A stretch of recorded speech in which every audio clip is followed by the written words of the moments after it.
What is up, T.O.Gs? So, we've had a lot of videos with the Atlas 3.0 and now we're finally getting down to the nitty-gritty. If you're a motovlogger and you're interested in this setup, this is the video that you've been waiting for. So, without any further ado, what I wanted to do was just show you how much simpler this helmet setup is going to be, and really one of the main reasons why I decided to go with Atlas, other than the fact that it's just badass. I mean, come on. But aside from that, this helmet setup is going to be so much more simple. I mean, I can't even begin to tell you.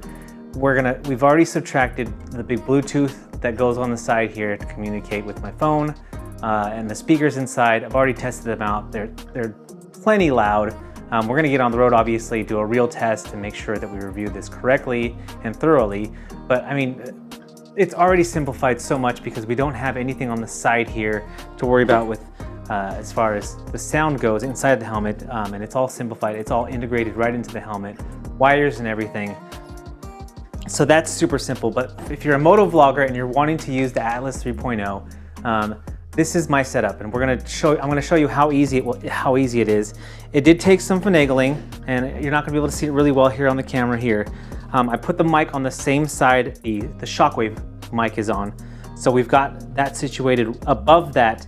I put it above the snap so that it stays in place. I was kind of messing around with where I can put it so that it does stay in place when I take the helmet on and off, and above the snap was the place where I found. It's on this side because I'm going to have my camera mounted in this fashion on the helmet, and mostly because what that's going to do is prevent me from having to go that much further. If I had the camera situated upside down, we could have the mic over here, and you know, I might play with that, I might have it, but I've always been and liked the viewpoint of here, right underneath my eye line. Okay, so I'm gonna show you how easy this is. We've got the mic routed here. What we've done with the media mod, and that's what you see around the GoPro Hero 10 here, is eliminate the need for this. So this is another thing that I had to have, and you can see I followed Blockhead's design here, and I Velcroed this to the side of my helmet. So this before would have to go here in order to get sound audio inside the helmet, and so we've eliminated the need for that. So that's done. Won't ever have to see that again. I'm gonna install the mount here, which is handy dandy. Ruroc has already gotten ahead of that. And because, you know, you can see channels like Chase and Blockhead who really went with the Atlas before they made this mount. But this essentially, you look, because we've got the strong 3M double-sided tape. I'm sure it's plenty strong. You know, obviously we're gonna have this on the helmet, so I'm gonna let you guys know if it can withstand the weight, because this setup is definitely heavier than when I had the Hero 7. Just camera alone. We've got the Max Media mod on here, which we might take off if we're talking about it's gonna struggle with the weight. I bought 2 of these just in case, so we're gonna go with this one and see how long it lasts. Okay, so I guess a pro tip too, not pro tip, but one of the tips I would say is if you're not gonna be vlogging for a while, take your camera off. Eliminate the extra weight that's going to be constantly putting on this, because you know, as strong as the 3M double stick tape is, if you've got weight on there, it's constantly pushing down on it.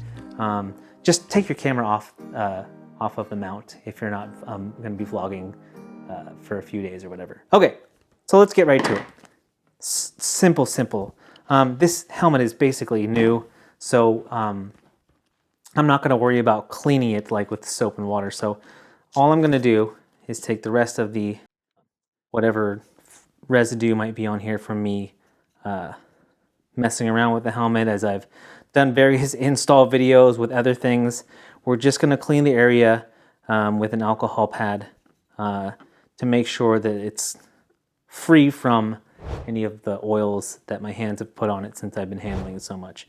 Okay, so you're going to want to wait a bit to dry. You're going to defeat the purpose if you try and dry it with a towel or something. Just leave it be, let it dry on its own. All right, so once it's dry, you're going to install this mount. And again, the great thing about having this mount that's built specifically for this helmet is that I don't have to worry about, is it level? Is it right in the middle? This, I mean, they made this mount to fit right on the helmet. So it's molded specifically to the shape of the helmet. Okay, got that off. Helmet is dry.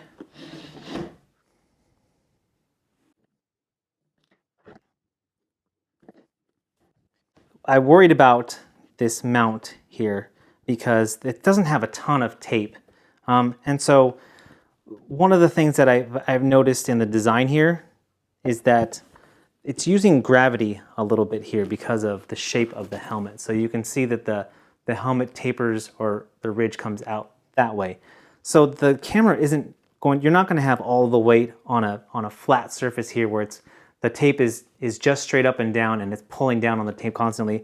What you've got here is gravity helping, resting on top of there. And then there's a layer of tape here along just this thin edge right here. So these things seem like a good design and something that's going to stick for a long time. And I'm just going to show you, holding it here, trying to see if it's starting to separate. It looks like it's holding pretty well. Okay, so let's throw the GoPro on here.